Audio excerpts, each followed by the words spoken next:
নমস্কার বন্ধুরা, অনুর খাবার ঘরে সবাইকে স্বাগত। আজ আমি বিস্কুট বানাবো বলে বিস্কুটের জন্য কি নিয়েছি দেখুন। প্রথমে একটা ডিম নিয়েছি, ডিমের মধ্যে চিনি দিয়ে ভালো করে মিশিয়ে নিয়ে তারপর সুজি আর বাইন্ডিংয়ের জন্য সামান্য একটু আটা, 1 চিমটি নুন নিয়েছি। নিয়ে খুব ভালো করে এটাকে মিশিয়ে একটা ডো তৈরি করে রেখে দিচ্ছি। আর ডো তৈরি করে রাখাতে ততক্ষণে আমি তেল বসিয়ে দিচ্ছি, গোটা জিরে কয়েকটা দিয়েছি। এবারে আমি এটাকে খুব সুন্দর করে ভালো করে মিশিয়ে দিয়েছি দেখুন। আর কিছুক্ষণ আগে একটু তেল দিয়েছি, আরও একটু তেল দিয়ে আমি ঢাকা দিয়ে রেখে দেবো। হাতটা এবার ধুয়ে এটাকে ইচ্ছা হলে গোল, ইচ্ছা হলে লম্বা, এভাবে শেপ দিয়ে গরম গরম ভেজে 5 মিনিটের নাস্তা তৈরি করে চায়ের সাথে দেওয়া যায়। এরকমভাবে বানিয়ে খেয়ে দেখবেন, ভালো লাগবে আশা করছি। ভিডিওটি স্কিপ করবেন না, দেখতে থাকুন বন্ধুরা। এদিকে তেল বসিয়ে দিয়েছি, তেল গরম হয়ে এসছে। এবার আমি বড়ার মতো আকার গোল দিয়ে লম্বা দিন এইভাবে আকার দিয়ে আপনারা দিয়ে ছোটো ছোটো করে হোক বড় বড় করে বিস্কুটের আকারে ভেজে নেবেন। ব্যাস রেডি হয়ে গেল 2 মিনিটেই বিস্কুট।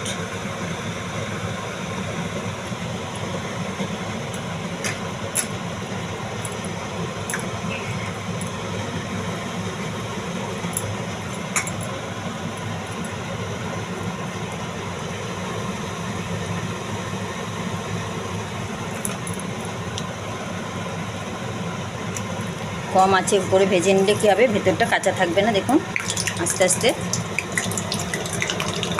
এটাকে উল্টে দিতে হবে। একটুখানি রেখে দিচ্ছি, 2 পিঠই সমানভাবে ভাজা হবে দেখুন।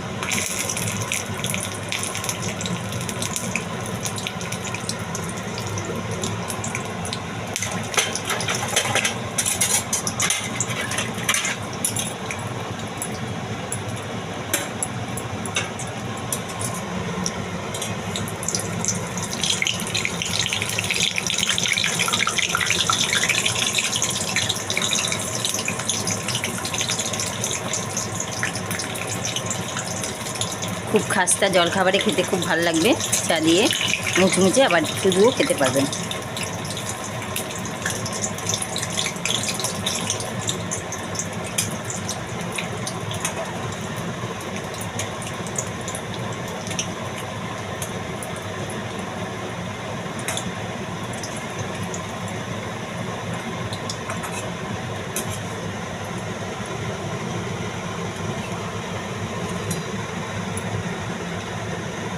কতটা খাস্তা হয়েছে, এই জন্য একটু ভেঙে ভেঙে যাচ্ছে। এইভাবে খুব কম আঁচ করে করে পুরোটা ভেজে নিতে হবে।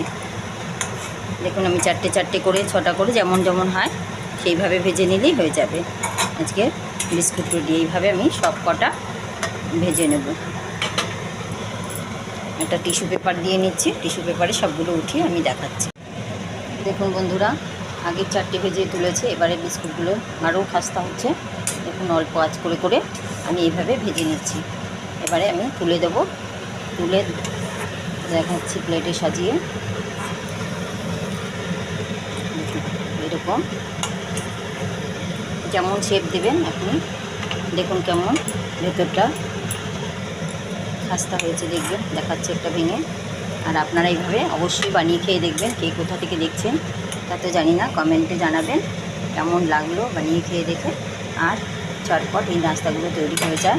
নাস্তা মানে জলখাবারে আপনি চায়ের সাথে খান, যেভাবেই খুশি সেভাবে খান। দেখুন কতটা খাস্তা হয়েছে দেখুন। এভাবে যদি বানান খুব অল্প সময় খুব তাড়াতাড়ি জিনিসটা হয়ে যাচ্ছে। বানিয়ে খেয়ে দেখবেন অবশ্যই অবশ্যই। আর চ্যানেলে নতুন হলে চ্যানেলটি সাবস্ক্রাইব করবেন, লাইক শেয়ার করতে ভুলবেন না। আর ফেসবুক থেকে দেখলে ফেসবুকের পেজটি ফলো করবেন। যে যেখান থেকে দেখছেন প্রত্যেককে আমার অসংখ্য ধন্যবাদ বলছি।